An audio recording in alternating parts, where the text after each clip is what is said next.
സർക്കാരിന്റെ മാലിന്യമുക്ത നവകേരളത്തിനായി ജനകീയ ക്യാമ്പയിന്റെ ഭാഗമായി അടിമാലി ബ്ലോക്ക് പഞ്ചായത്ത് തല ശുചിത്വ പ്രഖ്യാപനം നടന്നു. ബ്ലോക്ക് പഞ്ചായത്ത് പ്രസിഡന്റ് സോമൻ ചെല്ലപ്പൻ പരിപാടിയുടെ ഉദ്ഘാടനം നിർവഹിച്ചു. ബ്ലോക്ക് പഞ്ചായത്ത് പരിധിയിൽ മികച്ച പ്രവർത്തനം കാഴ്ചവെച്ച പഞ്ചായത്തായി പള്ളിവാസൽ പഞ്ചായത്തിനെ തിരഞ്ഞെടുത്തു. സംസ്ഥാന സർക്കാരിന്റെ മാലിന്യമുക്ത നവകേരളം പരിപാടിയുടെ ഭാഗമായിട്ടാണ് അടിമാലി ബ്ലോക്ക് പഞ്ചായത്ത് തല ശുചിത്വ പ്രഖ്യാപനം സംഘടിപ്പിച്ചത്.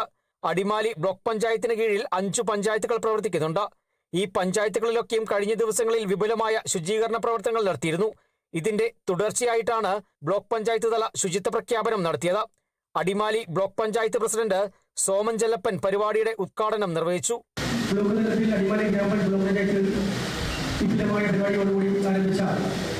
ഈ പരിപാടി എല്ലാവരും കഴിയുമ്പോൾ അടിമാലി ബ്ലോക്ക് പഞ്ചായത്തിൽ 5 പഞ്ചായത്തിന്റെ തെരഞ്ഞെടുക്കുകയും അതോടൊപ്പം തന്നെ വളരെ മുഖ്യമായ കേരളം സൃഷ്ടിക്കുകയും അടിമാലി ബ്ലോക്ക് പഞ്ചായത്തിന്റെ എല്ലാ പഞ്ചായത്തിലും എല്ലാ മേഖലകളിലും വളരെ വിപുലമായി തന്നെയാണ് നമ്മളെ ഈ മാലിന്യമുക്തമായി പ്രവർത്തിക്കുകയും അതിനനുബന്ധമായി എല്ലാ സ്ഥാപനങ്ങളും സ്കൂളുകൾ കോളേജുകൾ അതോടൊപ്പം തന്നെ അംഗനവാടികൾ മറ്റു മേഖലകളിലെല്ലാം വളരെ നല്ല രീതിയിൽ പ്രവർത്തിക്കുന്നു. അതിന് ബ്ലോക്ക് പഞ്ചായത്തിന്റെ എല്ലാ സഹായവും സഹകരണവും ഉണ്ടായിട്ടുണ്ട്.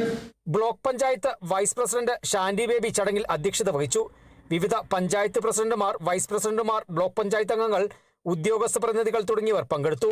ബ്ലോക്ക് പഞ്ചായത്ത് പരിധിയിൽ മികച്ച പ്രവർത്തനം കാഴ്ചവെച്ച പഞ്ചായത്തായി പള്ളിവാസൽ പഞ്ചായത്തിനെയും ഹരിതകർമ്മസേനയായി വെള്ളത്തുവൽ പഞ്ചായത്തിലെ ഹരിതകർമ്മസേനയെയും മികച്ച സർക്കാർ സ്ഥാപനമായി CHSE ചിത്രപൂരത്തെയും തെരഞ്ഞെടുത്തു. Kerala vision news, Idukki.